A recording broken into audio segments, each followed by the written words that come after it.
Hello guys, and welcome back to another episode of StarCraft, where I go through the missions and how to get the achievements. Today's mission is Templars Return, in the Legacy of the Void campaign. And the achievements are, Templars Return, complete the mission. Outrunner, don't lose any units to psionic energy. Master Control, control at least 15 enemy units with reclamation on normal. This mission is actually pretty neat, because it comes in multiple stages, and it's a commander mission on top of that. And basically it's the first time you actually get to see the other commanders aside from Artanis' abilities. And there are a vast difference in power levels. Like, here you're going to see Alarak. He has basically a force wave that he does, and another kind of like charge thing that he does. Those are like two really powerful abilities. And as for Rune, she's more of your standard basic Dark Templar, but she has certain abilities like she can stun certain things, or she can, teleport around like the regular Templar can. She's basically like all the Templar all the Dark Templar kind of smashed into one.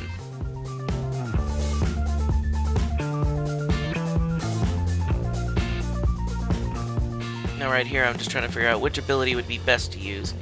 Yeah, as you can see, the basic force wave that he does is extremely powerful.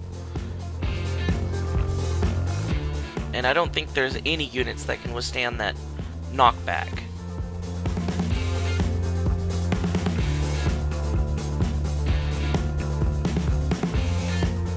Yeah, and in each of these sections, you're going to have control over two generals. And the first one, as you can see, you're going to have control over Rune, and the other one is Alarak.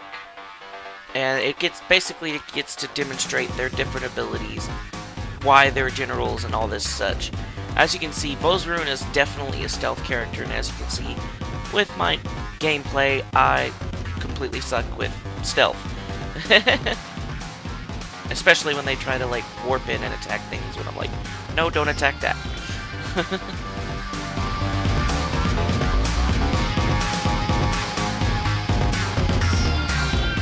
of sneak around. It's like, as anybody who can watch me play, I am not a stealth player. I've never been good at stealth, and I never will be. And as you'll see, I almost get her killed 10 or 15 times just because I'm like, okay, let's do... Oh, shit.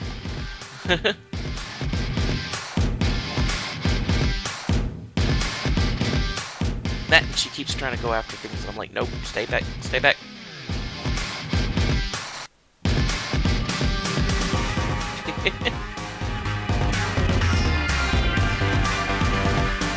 There's no one to tell.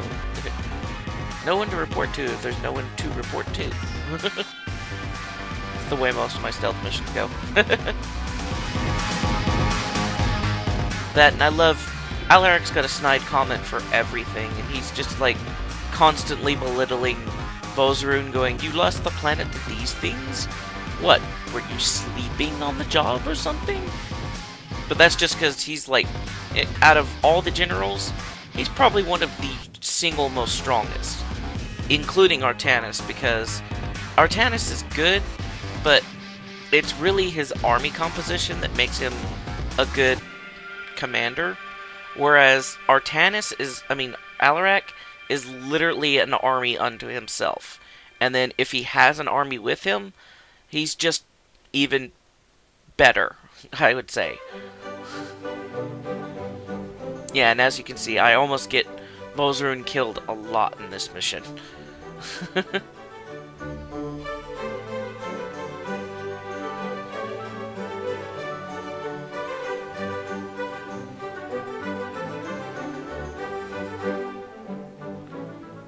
Push them back. Blow up this Nidus Worm real quick.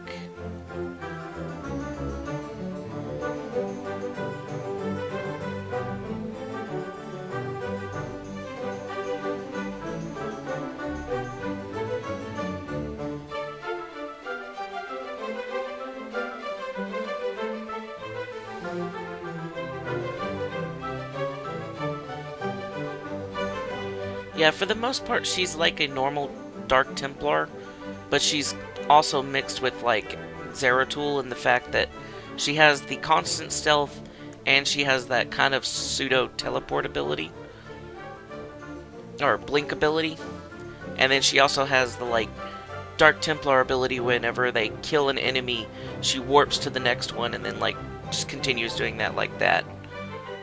So she's not that special.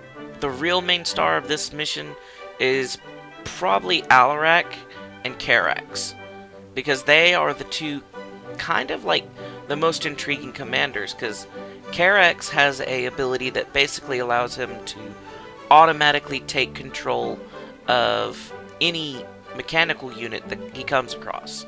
And also, Karax has the ability to lay down stand-in pylons, which basically are pylons he can put up and take down, and they power certain buildings and stuff like that. They work as regular pylons, but basically he can use them at will, instead of just like drop the pylon and then, you know, it's just staying there. Basically he can create power fields, is what I'm trying to say.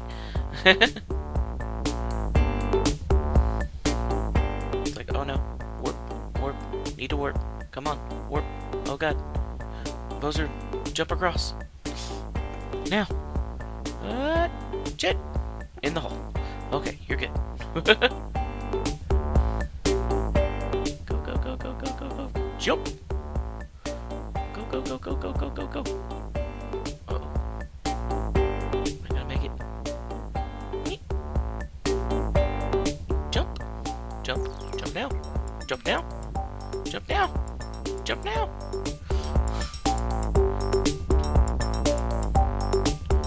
Poor Bowser. Be alright if I was any good with stealth. I'm not a stealth player.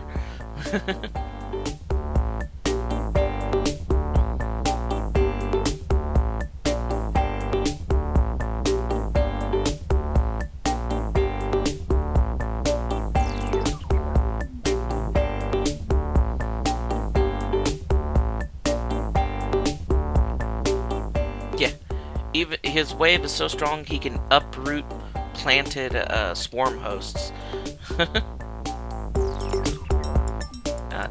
Bowser, get out of there.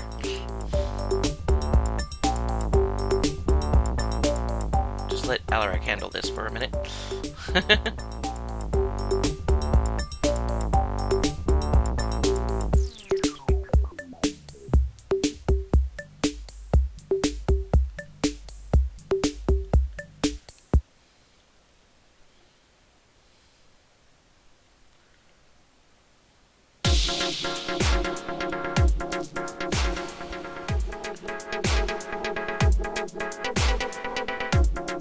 Yeah, this next part is all Alarak. It's like, oh look, a door that we can't open. Well, I've got this. I'm just gonna Kamehameha wave blast it.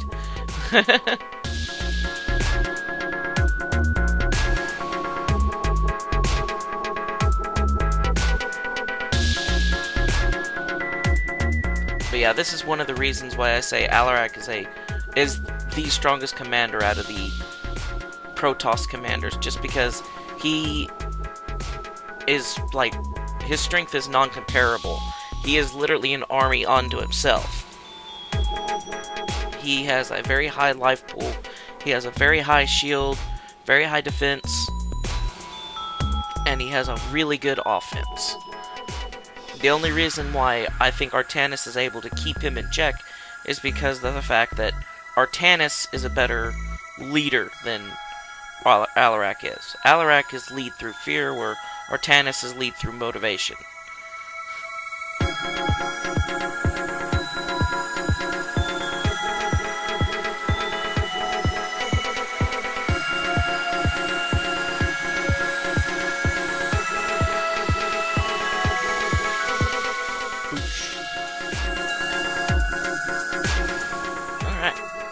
Alright, here are your next two commanders. This is Phoenix and Karax. Phoenix is just kind of a straight up beat 'em up character. All of his abilities are automatic, so you really don't have to bother with him, except for go in there and beat this thing up. Karax is where the fun part is, because Karax has the ability to, basically, instead of creating power fields, he himself is a power field. And he has the ability to lay down cannons, not pylons. I thought they were cannons at first, but I was wrong. They're pylons. Or, cannons, not pylons. I'm getting confused. My bad. And because he's a power field, basically he can set the cannon down, and as soon as it's down, it automatically is active and will start firing at things.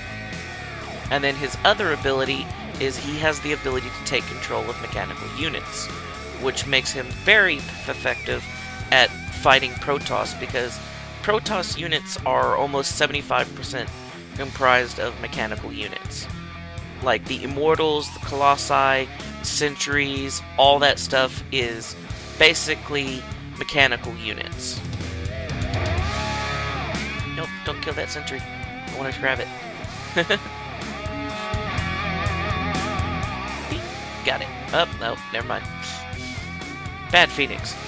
And then the other thing is, when you're going through this part of the mission, make sure you collect every single last one of these basic resource pickups, because you're going to need those when fighting all these different, Protoss units.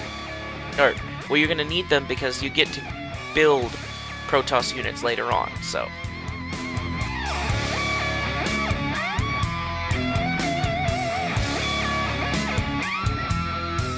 Yep. Yeah, and as you can see, I was having connection issues, so the achievements won't pop at the end of this, but I do get them. There, and if it's an enemy-controlled base, all he has to do is take control of it, and then he can start basically using it as if it was his own, building. And that's why you're collecting all these resources, is because you need the resources so you can use the buildings to make your own units.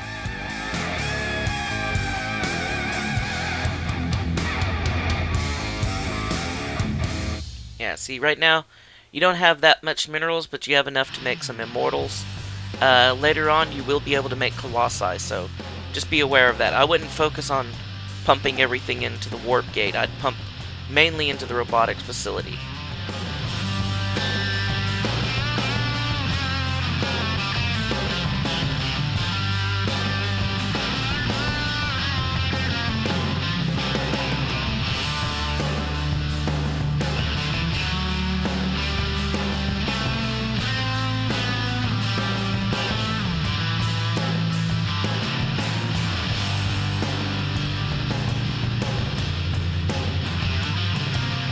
And as long as you just kind of don't blindly rush into things, you can sit here and constantly just pick off their mechanical units over and over again.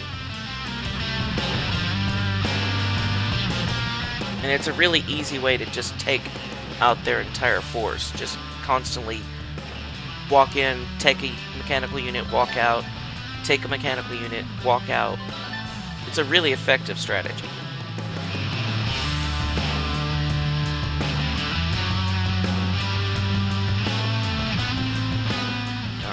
There's a Colossi.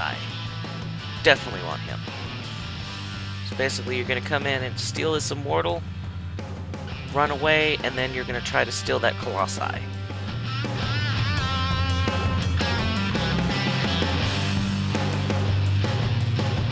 Boom. And now you have a robotics facility, or a factory, which means that you can go back to your robotics facility and make Colossi now.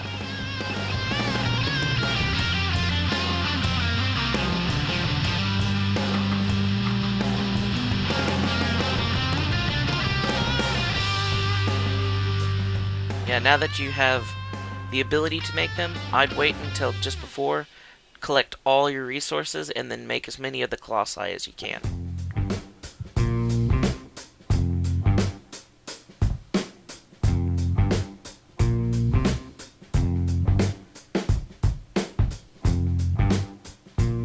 you can do like I do and just every time you get enough resources, you come back to the robotics facility and make a colossus, whatever you want to call it.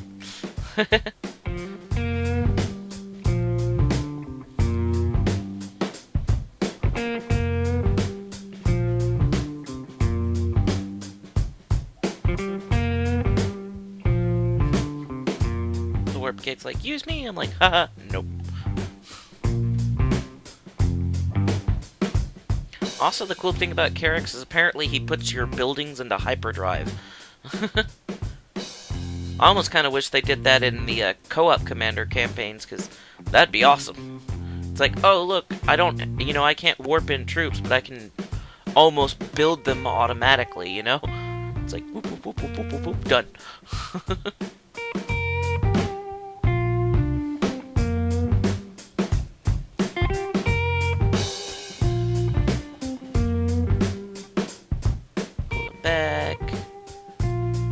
Back, grab that one, wait for it, and grab it. Whoops. Real bad habit of grabbing it right as it blows up.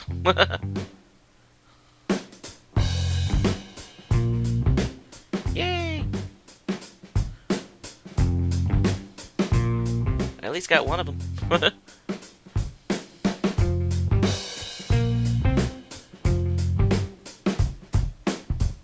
Alright, they have Archons over here. And High Templar, which is going to be a pain in the ass. So all you gotta do is grab this Immortal first, lay down a cannon. As soon as your thing comes up again, grab that other cannon. And then just go to town on them. If your cannon comes off cooldown, I'd go ahead and throw down another cannon. So this way you have the added DPS. And just make sure you grab all of this stuff in here. I'm not sure if the buildings count towards capturing an enemy unit with the reclamation ability, but I'd grab them just in case, just to be on the safe side.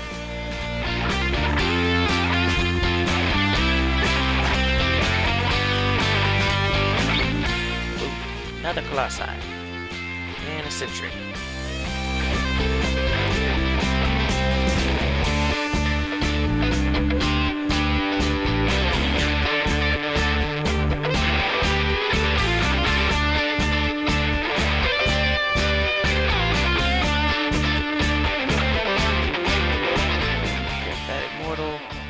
Back.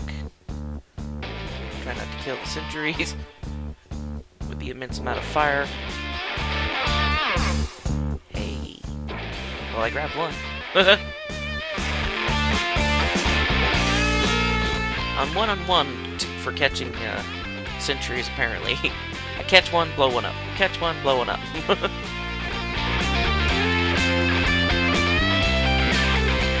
Ah, yes.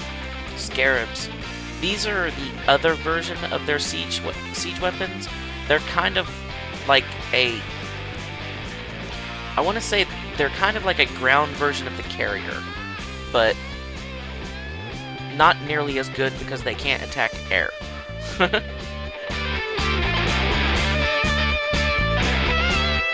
Also, you don't want to group up on scarabs because that little scarab that they send out is an AoE damage, so it's siege damage, so it does a lot of damage, so you have to be careful because it can take out your entire group.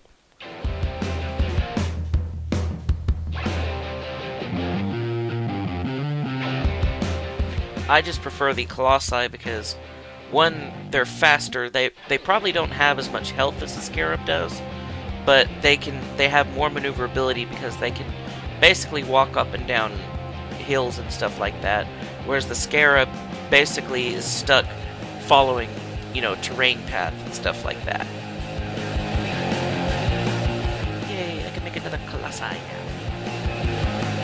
And another sentry, because protection.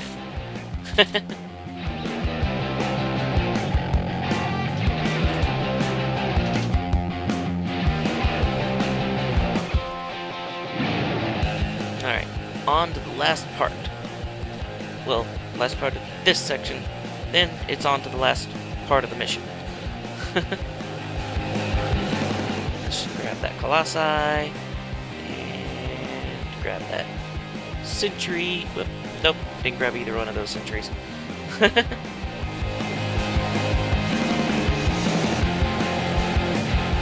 Ding! Oh, nope, Phoenix, you can't do it. Neither can you, Colossi. Neither can you, Sentry. Alright, Carex, he did it. Now it's time for the fight you've been building this army for. Make sure Carex gets up front. Probably a good idea to bring Phoenix up front too.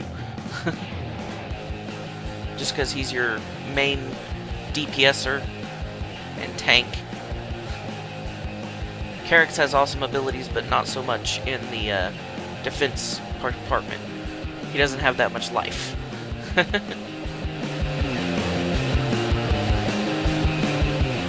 And make sure you keep your cannon, producer on cooldown with him, so.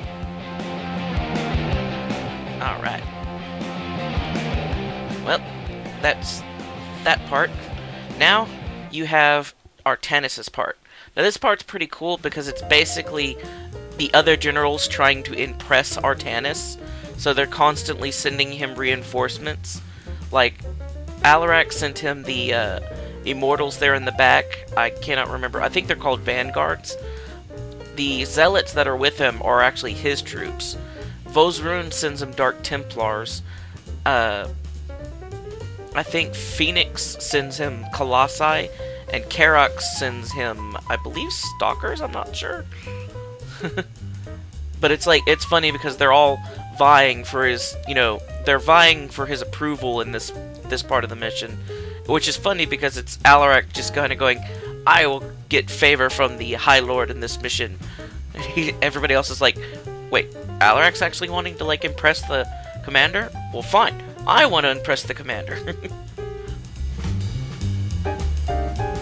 Also, this mission is kind of neat because it's a pseudo-timed mission, because there's a energy wave that's basically coming up behind your units, and if you get caught in it, your units will die. So, and it's part of the achievement to basically avoid that and not get killed by it.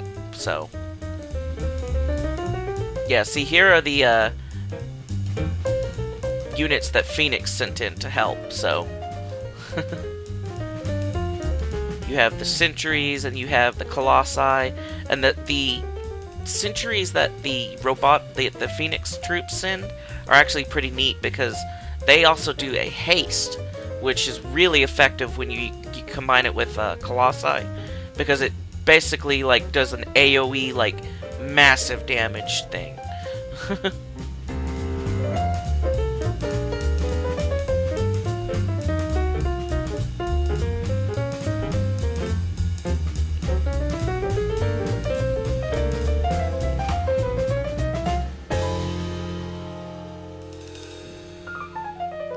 And of course you have Artanis' abilities, which he has the jump, and he has a heal, and basically he's not a bad commander, it's just he's not a very impressive commander when you consider him next to the others. But Artanis, Vosrun, and Phoenix are just kind of meh commanders because they're not very impressive. They're abilities that we have seen other commanders do or other units do, whereas Alarak and Karax, they have unique abilities that are actually fit commanders, Then here's your Vosrun reinforcements, the Dark Templars. Which I'll give them that, Dark Templars can wreck shop.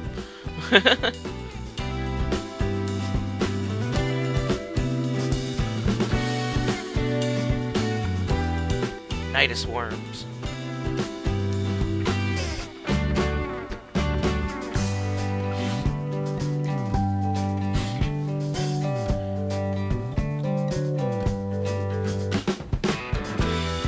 Yeah, once you reach this part of the mission, as long as you keep a forward pace, There's like almost no chance you can fail. Unless Sartanis is caught out of whack and then he gets eaten. That's the only chance you can fail in this mission. But other than that, there's barely any chance that you can fail from this mission. Yeah, make sure you destroy the rocks so you don't have an endless supply of Zerg you have to fight. And then there you go, that's the crystal that you have to destroy right there. Bam! There you go, guys. This has been Templars Return on how to get the achievements. As you can see, they didn't pop, but you know I got them, so... Well, I will see you guys in the next one. Thanks for watching.